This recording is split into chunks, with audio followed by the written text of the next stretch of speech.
GM. My goodness. What a day it's been in crypto. Welcome to Radiance AF. Today we are speaking about the Zcash exploit, which almost made everybody quite nervous today in crypto. We've got Owings, who is going to be speaking to us a little bit about what we can take away from this. And I think the best thing to do is, first of all, Owings, maybe the best thing is for you to introduce yourself. Tell us who you are. Hey guys, thank you so much for having me here, Ms. Pope, by the way. I am a developer, been in space for a while now. I'm currently CTO at Diversify. We're building fantastic portfolio protocol on Solana right now. I'm usually like in the nitty-gritty, heads down, building stuff on Solana, doing all the glass chewing that there is to be done. Yeah, usually just building things in the background. Yeah. No, you are definitely the guy behind Flux, who, as we all know, is an AI, and because we have not seen that guy. But you know what? What is so interesting about this whole Zcash thing is that everybody's just been extremely nervous about where are we going with crypto? I mean, we had the whole DeFi hacks, and now everything that's happening with Zcash. You've got Arthur Hayes on the other side who's pulling out his money from everywhere. It is just a mess. Let's dive into it. The first thing that I want to know is if you can please explain the actual exploit, which is number one, and also what went wrong? Yeah. So as far as I know, well, Zcash, first off, is a privacy protocol where you have the ability to trade, send money privately without people knowing about it. And by that inherent nature, you can't really, tell at any point in time what is going on chain. This recent happening, I'd call it, I wouldn't really call it a hack, has to do with the fact that there was a bug or an exploit that was discovered in the Orchard protocol, which is a shielded pool on Zcash, where users could theoretically mint additional Zcash. And I say mint in inverted commas because it is an exploit that would allow them to inflate the pool by generating more money inside of it than is actually existent. So that in and of itself is problematic. I wouldn't call it a hack because there is no proof at this point in time that this exploit was used, that this bug was in fact abused to generate more money than what is actually available in the pool. Okay. And we all know that this was an AI model which helped find this exploit, which in actual fact, none of the devs were able to pick it up in the past 4 years, which is quite terrible. So how does that impact everything that is happening with AI right now?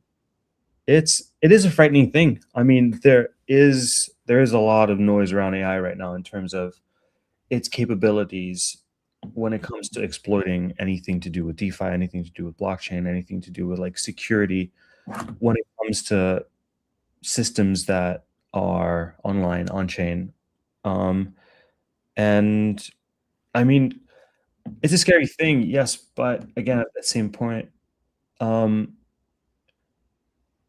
you got to take a stance where it's that this AI is a tool, right? And it's a tool that can be put to nefarious uses, obviously, as we've seen like in previous cases with the whole hack that happened on Drift. It's also something that can be used as a preventive measure in terms of auditing existing systems, to be able to find like bugs or exploits or things that human researchers can't necessarily do. And I think in the case of Zcash here, that was what happened. I'm not saying that, this is something that couldn't have been prevented without AI, But with the fact that AI is able to dig into these issues or these mathematical protocols that are really hard for like security researchers to be able to audit by themselves, Yeah. it becomes something that is extremely valuable moving forward, especially since we have contrarians using AI for bad stuff. Yeah. Um, to be able to leverage these tools to ensure that protocols, platforms, infrastructure, especially for DeFi where there's a lot of money involved, is secure and bug free as we go. It's a really difficult time because, and this is an analogy that we've been talking about with the team as well, because we are building a DeFi protocol as well. And it's something where you're kind of looking at cops versus robbers, right? Yeah. Where as the good guys, you need to make sure that every single aspect, area, and bug is mitigated, taken care of. And for the bad guys, all they need to do is find one single flaw to be able to exploit it. So, in terms of AI, it's honestly, well, good and bad, right? Yeah. Um, but I do think that having it as a tool moving forward is like amazingly valuable, indispensable, especially when it comes to defending protocols and I this love loss. that. I love that. Like, listen, AI is so dangerous that we could literally lose everything in crypto, but Mhm. it is so valuable and we should just use it the right way. I love that. That's just, let's just do that. And then what do we do with all the bad actors? Like, what are we going to do with those guys? It is so scary. Like right now, so many people have lost so much value within obviously the pricing, right?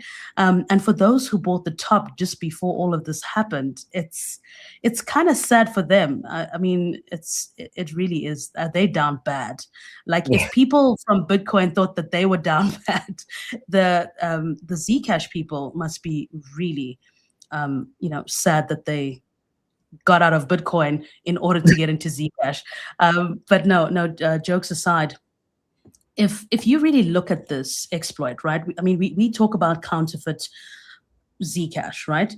Explain to me how one actually gets that and who would benefit from this? I mean, is this something that, and I'm not saying this as just a question, um, would this be something that the team could have done and like found a back door and did this for 4 years and while the price was going up just sold that Zcash as they were going along? Is that a possibility, or is it something that, let's say for instance, the bad actors had done and sold on the way up? That's a really valid question, and I think it's important to stress again that at this point in time, it's impossible to say, and by nature of the protocol itself, it's impossible to say if anyone has actually abused this exploit or quote unquote minted extra Zcash and abused that, because there's no way to actually audit it on chain. It could entirely be possible that someone has exploited this, and they've only found out now because there's been a 4-year window between the orchard pool opening Yeah. and this actual exploit being found. I think it was on the first. Uh, I think what the Zcash, I guess the foundation has done, is pretty pretty good, in terms of response time. Um, the exploit was discovered, I think, on the first, and it was, I think, yesterday or today that an actual fix to it was deployed on chain. So again, there's no way to tell. Uh, what they have mentioned about doing is that they will be pushing a hard fork onto the chain to make it possible for anyone to audit um, the orchard pool to be able to tell or determine whether or not there has been any additional Zcash minted. So I guess that will become apparent over time. again, with a privacy protocol, that's the scary thing. There's no way to tell. There really Well, this is. is, yeah, no, there isn't. And the next question would be, if we have to look at not only the exploit itself, but we look at a privacy protocol when in actual fact it values privacy. So one can't exactly expect that a privacy protocol will have everything documented for the public to see, right? Because then that goes against what it's meant to do. Explain a little bit more about that, and also how does one mitigate it, especially for privacy protocols such as Zcash? So when it comes to like the ideal vision of like money on chain, right? There's kind of like three different pillars that you want to look into, right? One is that um, your money is non-blockable, right? It's non. I wouldn't say that there's no external governance over like what you own in terms of financial assets, which means that you could transfer and do with it what you want. The second one is that it's fully auditable in the sense that at any point in time, you can tell what is going on with your money and where it's going. And the third tenet is that it is completely private, untraceable. Unfortunately, to date, there is no way that you can do all three at the same time, because the last two tenets, for one being completely private and two being completely auditable, kind Yeah, of clash with one another.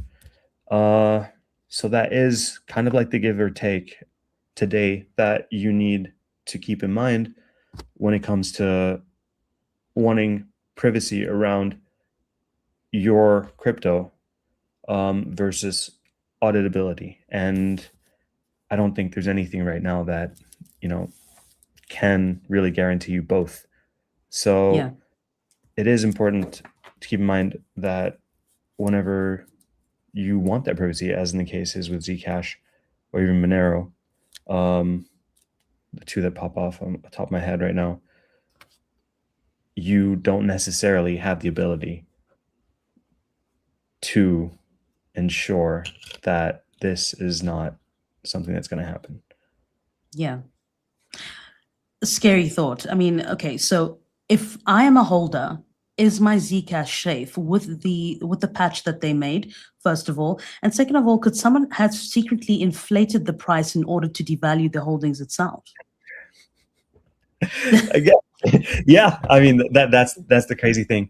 I think in terms of like the safety of your assets as a Zcash holder, there shouldn't be any issues there. Again, there is no proof of any additional minting of Zcash that's taking place.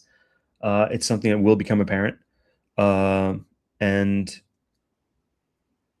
as of this point in time, like as far as I understand, it's a loss that's going to be socialized. So if ever there is an inflation of the supply, it's pretty much going to be like a ripple effect that's going to be diluted throughout every single holder of Zcash in that pool. So unless it's a really large amount that's been minted, I don't Yeah. think that you necessarily should be affected as much, or any Okay. Zcash holder in that sense. But yeah, I think it is something that is going to take time to really become apparent once they fully deploy this next phase of the orchard pool and figure out what's going on with the supply in terms Yeah. of whether or not it's been inflated. Okay.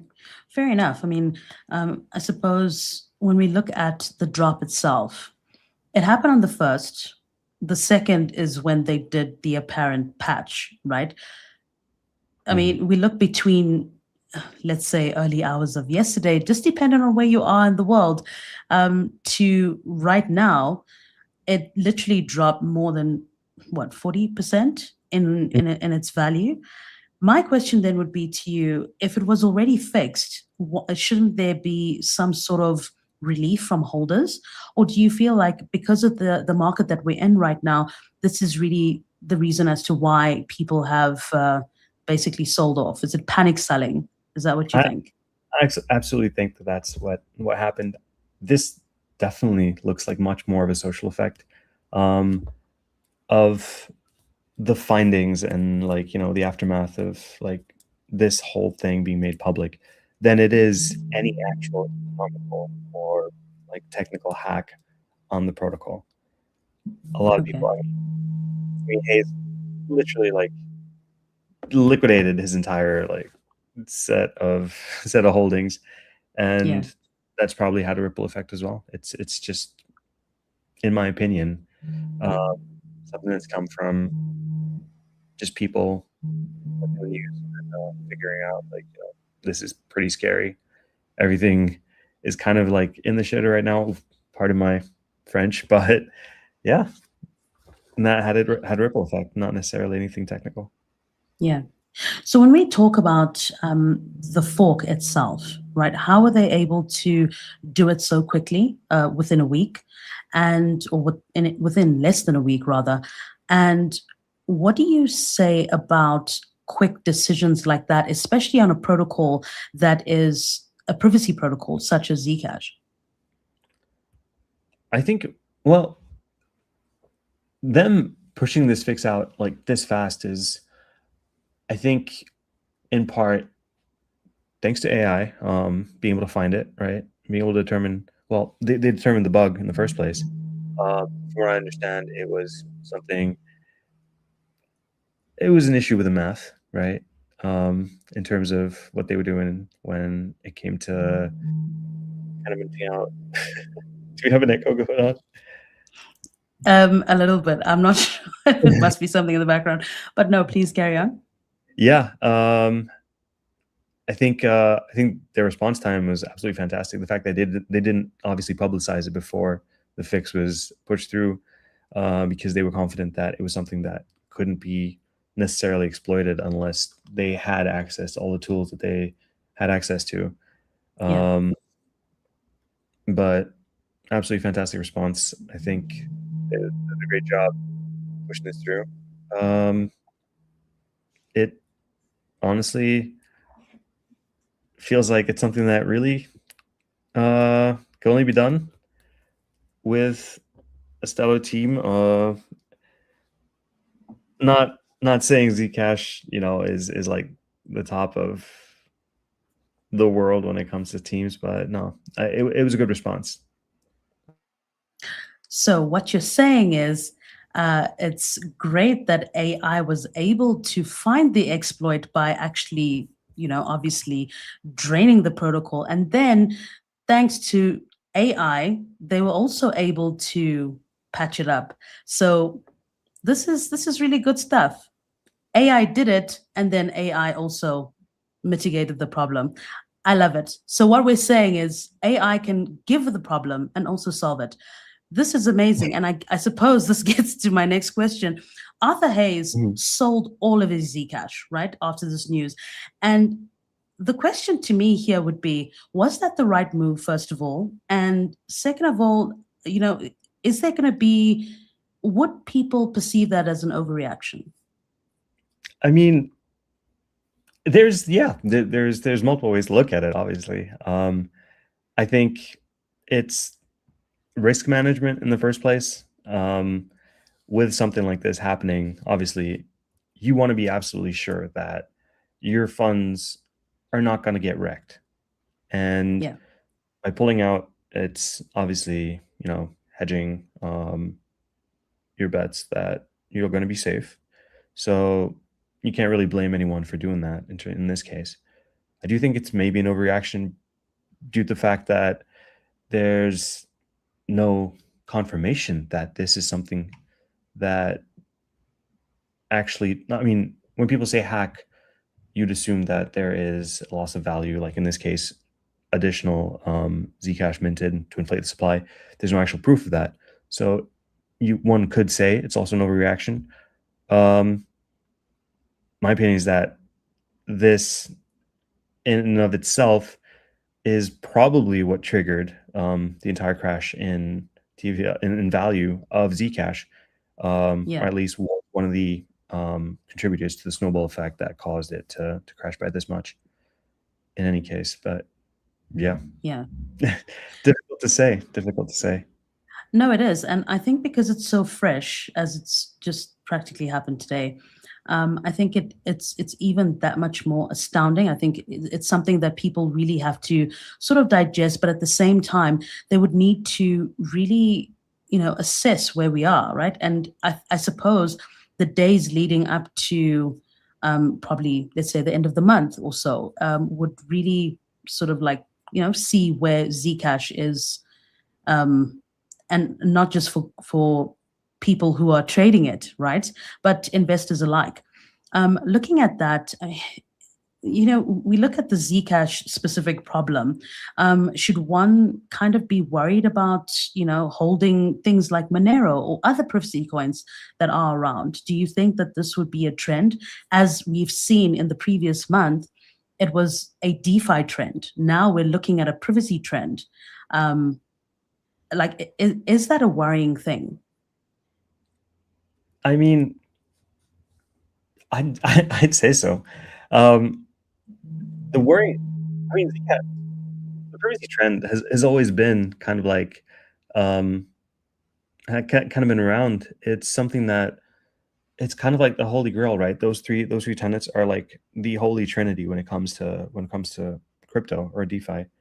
You want all three of those, and especially the two that are in contention here are auditability and privacy.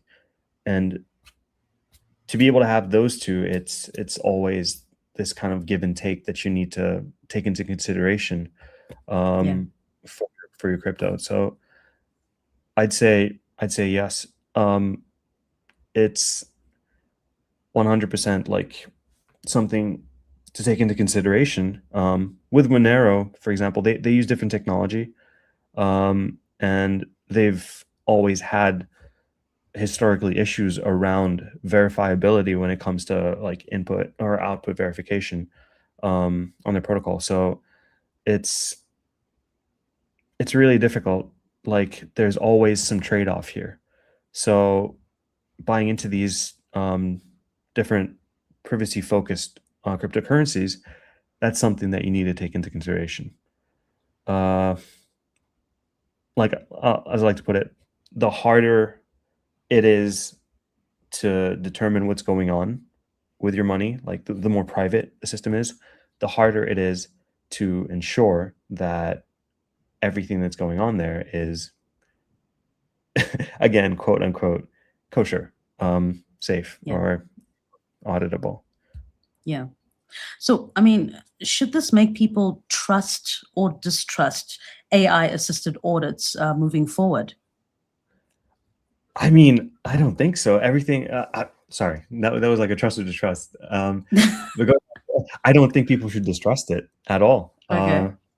If anything, this is more concrete evidence that AI used as a tool, not necessarily as kind of like an all-knowing oracle for anything, but used as a tool properly in a directed effort to ensure that these protocols are safe, is even more invaluable today than it was before. There's, as human beings, like we kind of are limited in what we can do when it comes to auditing systems. Yeah. There's mathematical proofs that are extremely difficult to get our human brains around. However good we may be, however like absolutely amazing at anything to do with programming or math we are. And leveraging AI systems and leveraging AI tools, as was the case for this exploit being found, is now even more important than it was even last year because of how fast Yeah. these tools are progressing and how available they are to bad actors in the ecosystem. Which is So true. And we need to take the 100% good with the bad, right? absolutely, I absolutely. I'm trying to, not just wrapping my head around the whole situation, but looking at AI on the one hand, right? And looking at privacy coins. when one looks at the exploit itself, yes, it did happen over the course of 4 years, but is it much more easier for bad actors to act on a privacy chain than it is for them to be able to act on, something that is verifiable and, seen by everybody on the blockchain? I I wouldn't say so. I don't know. I think inherently it all becomes a question of what the attack surface is.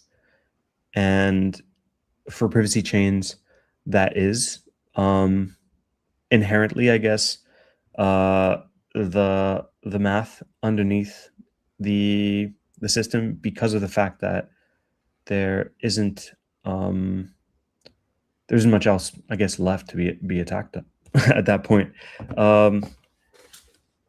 But I wouldn't say that, by nature, privacy chains are more exploitable by AI than it is than any other protocols are, or any other chains are.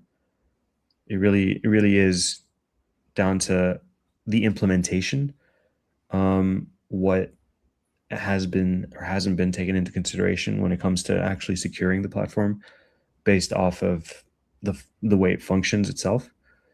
But as far as I can tell, I wouldn't say they're more unsafe than any other chains. Okay, and just to pivot, and this is just me thinking out loud.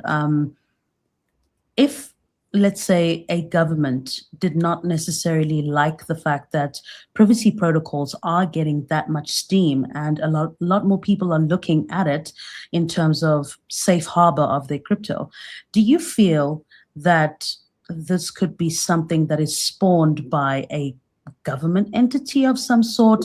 Just a question. I don't know. Just finding out from somebody such as yourself who might know more than I do. We're getting into conspiracy theory territory right now.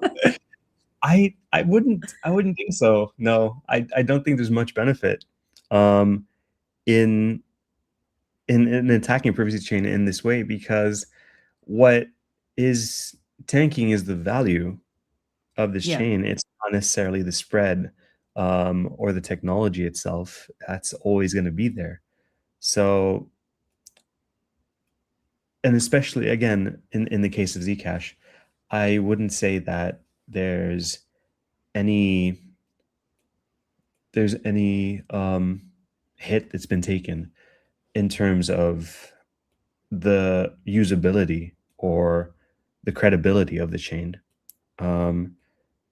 It's more so been, in this case, a loss of value because of the fact that there has been a social effect due to the fact that a bug was found yeah, that kind of had like a snowball into a bit more of distrust in terms of, I guess, the supply of Zcash, not yeah, necessarily the technology, or in this case, the privacy of the chain. Because I think, again, it's a privacy focused blockchain. So yeah, I don't think that any government backed attack to this is viable.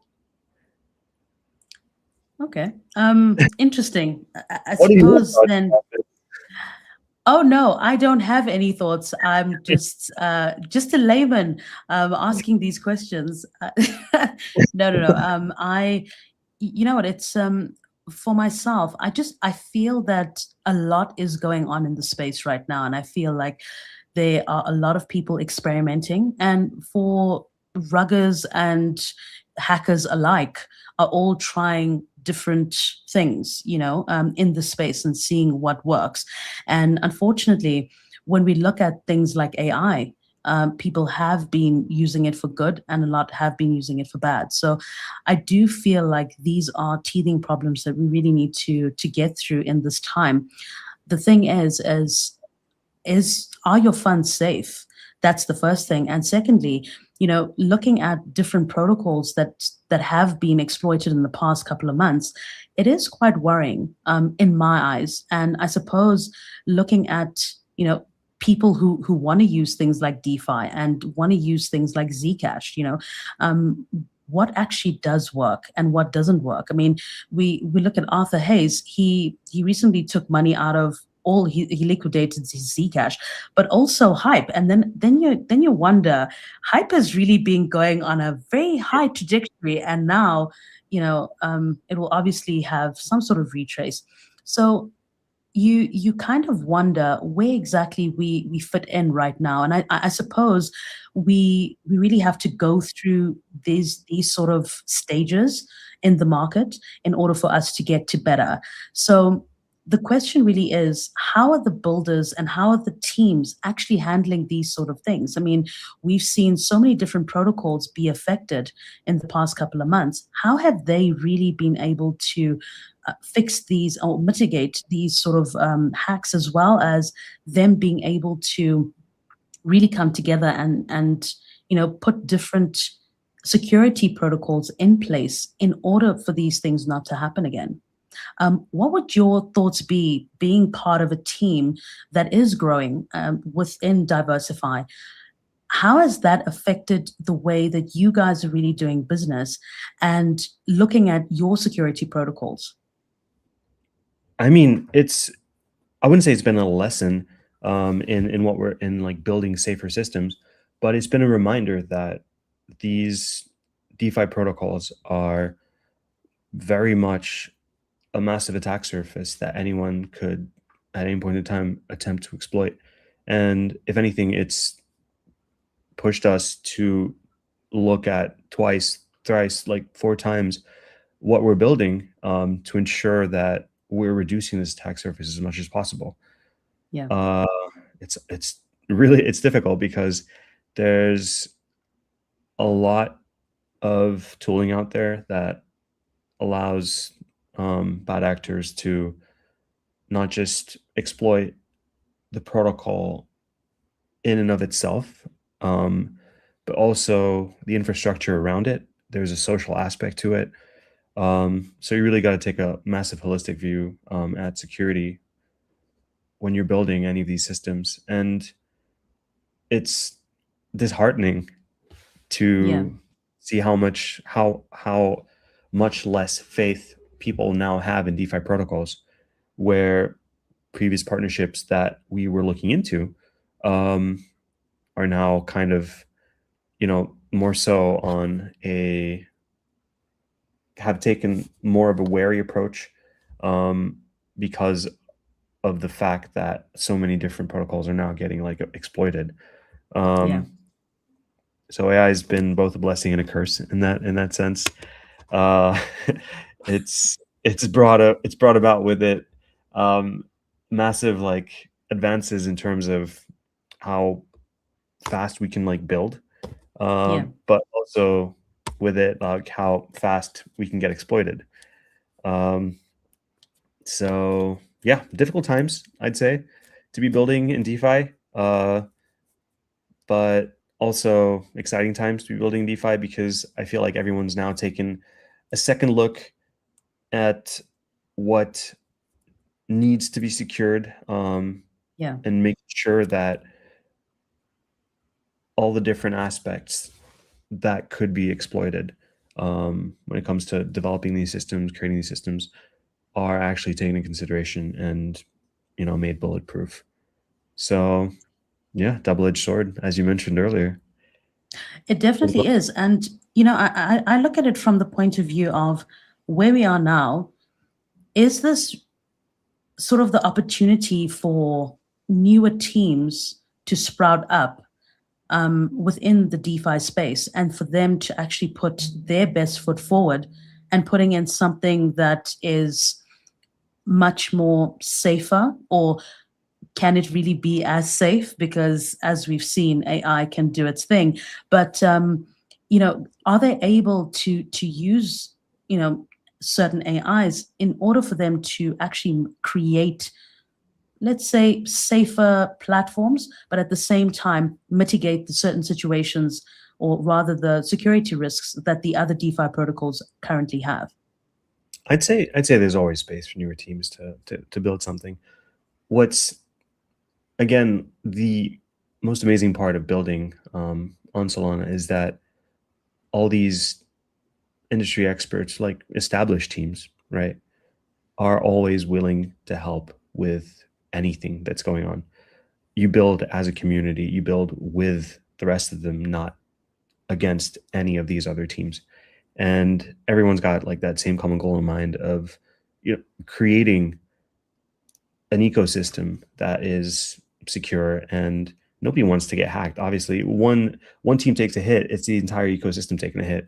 Um, Yeah, and with that, the product that you're building also now has less addressable space for you to build to. So I'd say yeah, there's always opportunity for newer teams to come in and build stuff. In terms of building safer, more secure, then definitely.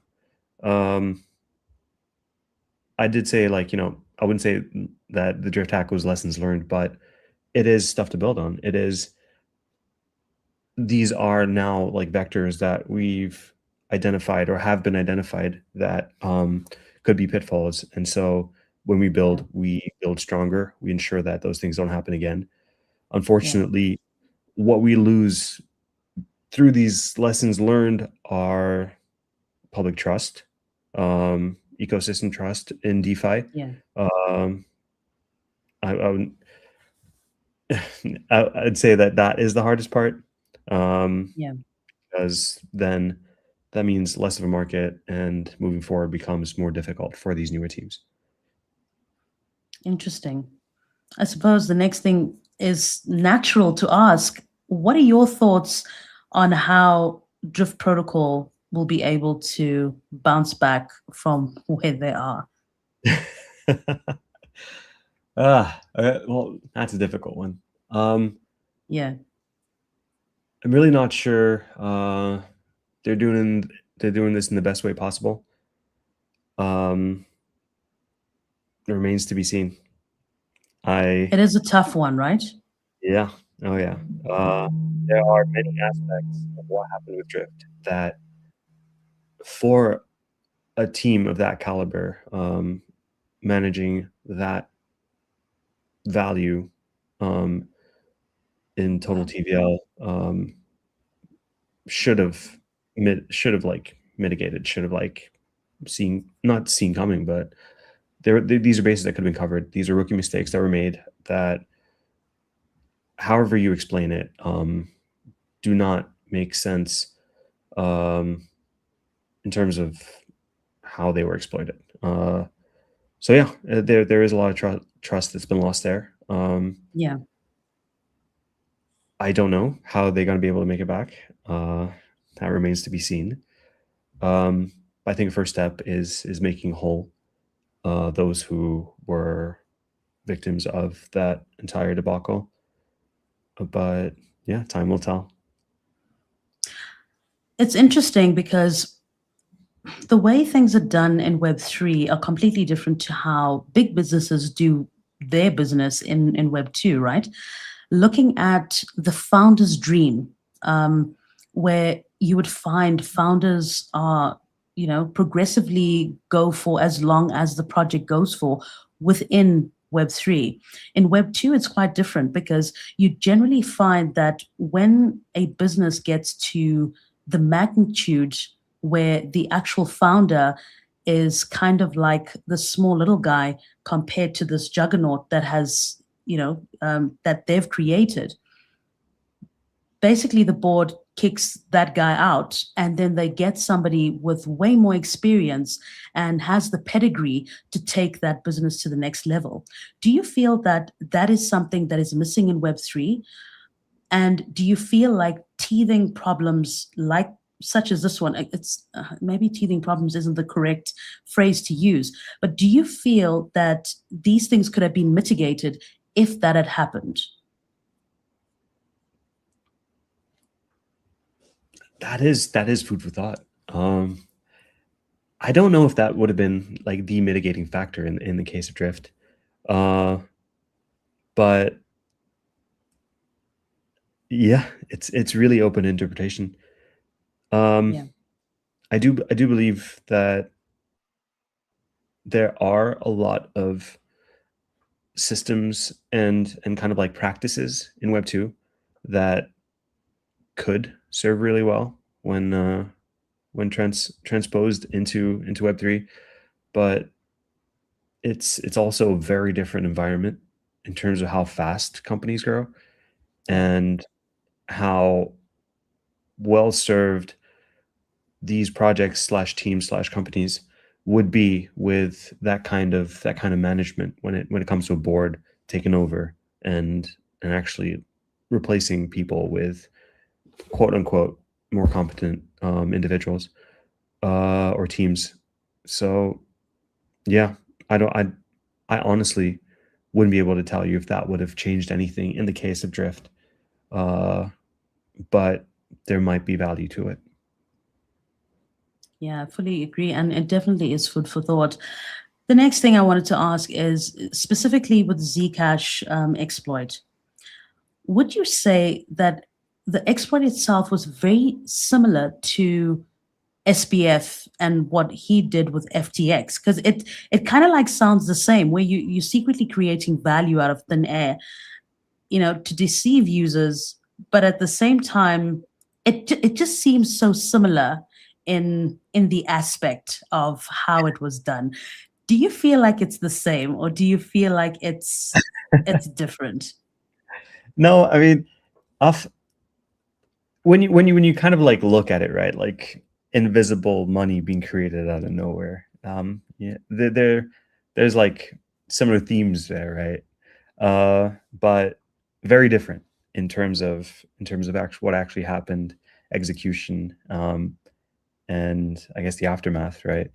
Yeah, Uh, in the case of FTX, it was just pure fraud, right? It was inflated books that obviously you can't justify when it comes to anything legal. It was a single operator, which is just FTX, in this case SBF, um, inflating the books as opposed to this being a decentralized blockchain. Um, it was cooked numbers in FTX's case versus, I guess in this case, an inflated amount that is theoretical and not necessarily has happened. So we don't really know about that. So similar themes, but very different in essence. Uh, I can see why there's a parallel that can be drawn there, yeah. but no, it's two completely different things in my opinion. Okay. Quite Yeah. interesting. Well, you know what? I do know that you do have a hard stop, and I just wanted to say, Owings, it's been great to chat. And I think just from the Likewise. educational point of view, people really want to know, where they really stand, right? Are they safe? Are they holding safe? I mean, you guys are starting out with Diversify, and it's been going really well. Obviously, Flux is the guy. Everybody follows that guy who's the AI. But Nobody but no, nobody knows what he. I don't even think you know what he looks like, right? no, this What does Claude or ChatGPT look like in real life? So how do we know what he looks like? But no, in all honesty, it's really great that we would be able to have these types of conversations, because I feel like a lot of people are in the same boat, especially for those who basically buy and hold certain coins and just hope for one day to sell it at a really great price. But for others who really don't know much about the space and what is really going on, and maybe they've just bought it on a whim, for them, it is quite disheartening. And that's why I really wanted to have you on the show, just so that we're able to have the discussion and to see how people can well mitigate the situation being a holder. For anything that you would be able to impart to people in terms of, let's say, a security aspect of things, please give the audience a little bit of advice. I mean, in terms of security, oh my God, the basic tenet is never give your private key out, right? just don't get private key out. Always have a burner. Always have a hot wallet. Always have your cold storage. I think it comes down to personal security for your funds at any point in time. A lot of crypto is custodial, which means that you and that's the basis of it, right? You have entire control of your funds. So your first level of security, of course, make sure your personally held funds are secure. So cold wallet protocol, always everywhere you can in reasonable amounts. And then when it comes to your investments, um, I guess the trend now is just don't put anything in DeFi. No, I wouldn't say that. It is a scary time. Not financial advice from no, any of us. NFA, no. DeFi, DeFi is an amazing way to diversify. I'm not saying this because I work for Diversify, but to diversify your income, diversify your funds. DeFi is obviously like a great way to make your money work for yourself. As of late, it hasn't been the safest because of the exploits that have come, because of these new advances in technology that are making it much easier to exploit protocols that are in place. But I would say always do your due diligence, research what you're putting your money into, make sure you're not, engaging with shady third parties in your chats anywhere else. I'm not going to give you financial advice as to like not put money in drift or stuff like that, but yeah, it's all about personal security hygiene. I think keep it safe. Personal security hygiene. That's the first I've heard of it. And you heard it first here on Radio NCF. Thank you so much. And for anybody that is looking to diversify your portfolio, this is not financial advice, and please do your own research. But yeah, DeFi is DeFi, and from our point of view, please make sure that you do the necessary checks on all the different protocols that are out there. For anybody that has lost quite a bit of value to their money with Zcash, we do empathize, and it's not great. But I think the best thing for you to do is really, try and take a lesson in this. It's not great, and I think from my personal opinion, one should really look at different protocols, and whether you're looking at privacy protocols or not, I think it is the time to really look at what you're investing in. But from myself, I would just like to say thank you to Owings for giving us the time to speak about Zcash and the exploit, and hopefully we will have you on, hopefully not speaking about something negative, but hopefully we can chat pretty soon about what else is happening in the space. But from myself, Ms. Pope, Owings, we'll be seeing you soon. Thank you so much. And hope to be on next week speaking about something really good and something a little bit more lighthearted. Much love. Much love. Thank you so much for having me. Take it easy. Bye. Bye.